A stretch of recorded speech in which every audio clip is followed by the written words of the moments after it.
Before a single astronaut left the Earth's atmosphere, before rockets were launched, before trajectories were calculated, before any man orbited this planet, a woman in a segregated office in Virginia did the mathematics that made it possible. She was never on the mission posters. Her name was never announced on television. For 30 years, almost nobody outside of NASA knew she existed. Her colleagues were told to use separate bathrooms, eat in separate canteens, and sit in separate rooms, simply because of the color of their skin. And yet, without her calculations, John Glenn would not have come home alive. This is the story of Katherine Johnson, and the women history tried to erase. To understand Katherine Johnson, you have to understand the world she lived in. America in the 1950s was a country split in two. Segregation was not informal. It was the law. Black Americans could not drink from the same water fountains as white Americans. They could not sit in the same sections of buses, restaurants, or cinemas.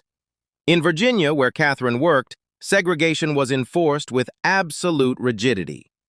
Katherine Coleman was born in 1918 in White Sulphur Springs, West Virginia. She was a mathematical prodigy. By the time she was 10 years old, she had completed all the courses her local school offered. There simply were no more classes advanced enough for her. Her father drove her 40 miles every single week to a school that could challenge her mind. She entered college at 15. She graduated with perfect grades in mathematics and French at 18. Every single teacher she ever had told the same thing. Katherine did not just understand mathematics. She thought in mathematics. Numbers were her language. In 1953, Katherine Johnson was recruited by the National Advisory Committee for Aeronautics, NACA, which would later become NASA. Her job title was computer, not the electronic kind.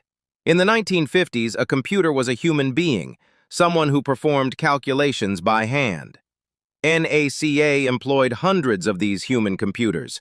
The black women were placed in a separate division called the West Area Computing Unit, segregated, isolated. They ate in a separate canteen, used separate bathrooms labeled colored.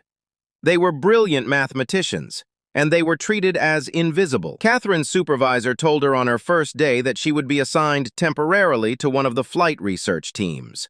That temporary assignment lasted 35 years, because within days, the engineers realized they had never encountered a mind like hers. She asked questions nobody asked. She wanted to know not just what to calculate, but why. She wanted to attend the research briefings that women were excluded from. She simply kept showing up to them until nobody tried to stop her anymore. In 1957, the Soviet Union launched Sputnik, the first satellite ever to orbit the Earth. America was stunned. The Cold War was no longer just political. It was now being fought in space. And suddenly, the human computers at NACA became the most important people in the country. Nobody knew it yet. NACA became NASA in 1958. The mission changed overnight. No longer just studying flight, now the goal was to put a human being into orbit around the Earth and bring them back alive. Every calculation had to be perfect. The margin for error was 0.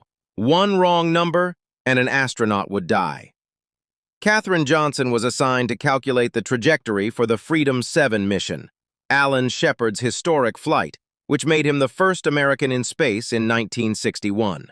Her numbers were flawless. Shepard came home safely, but the hardest test was still coming. In 1962, NASA was preparing for its most ambitious mission yet. John Glenn was going to become the first American to orbit the entire Earth. The mission was called Friendship 7. Everything depended on the calculations being exactly right. By this point, NASA had introduced electronic computers, IBM machines, to perform the trajectory calculations. These were faster than any human, but the astronauts did not fully trust them. The machines were new, untested in conditions like these. John Glenn, one of the most celebrated men in America, a war hero, a future senator, refused to board the capsule until one specific person had personally verified every single number the IBM machine had produced. That person was Katherine Johnson. Glenn reportedly told NASA staff directly, "Get the girl to check the numbers. If she says the numbers are good, I'm ready to go." Katherine sat down. She went through every calculation by hand, page after page, number after number. She confirmed them all. Glenn launched on February 20th, 1962. He orbited the Earth 3 times. He came home safely. A white male war hero in the most segregated state in America would not leave the ground without the mathematics of a black woman he trusted more than any machine. Katherine Johnson did not stop with John Glenn. In 1969, when Neil Armstrong and Buzz Aldrin landed on the moon, Katherine's mathematics was embedded in the Apollo 11 mission. She had co-authored a paper years earlier calculating the precise equations needed to sync the lunar lander with the orbiting command module so they could reunite in space. Think about that for a moment. 2 spacecraft, moving independently, in the vacuum of space, no room for error. The calculations for how they would find each other and dock, those equations came from Katherine Johnson's desk in a segregated building in Virginia. She continued working at NASA through 1986. In total, she authored or co-authored 26 research reports. She calculated trajectories for the Space Shuttle program. She worked on the Earth Resources satellite.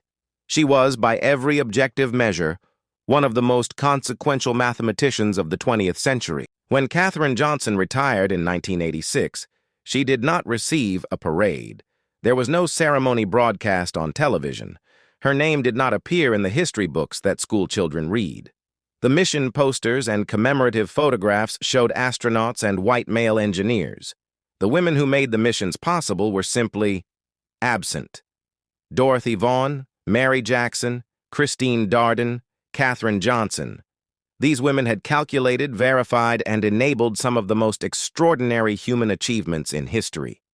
And for 30 years, almost nobody outside of NASA knew their name. The story began to surface in 2016, when author Margot Lee Shetterly published a book called Hidden Figures. A film followed the same year. Suddenly, the world was learning for the first time what had happened inside those segregated offices in Virginia. Katherine Johnson was 97 years old when the film was released.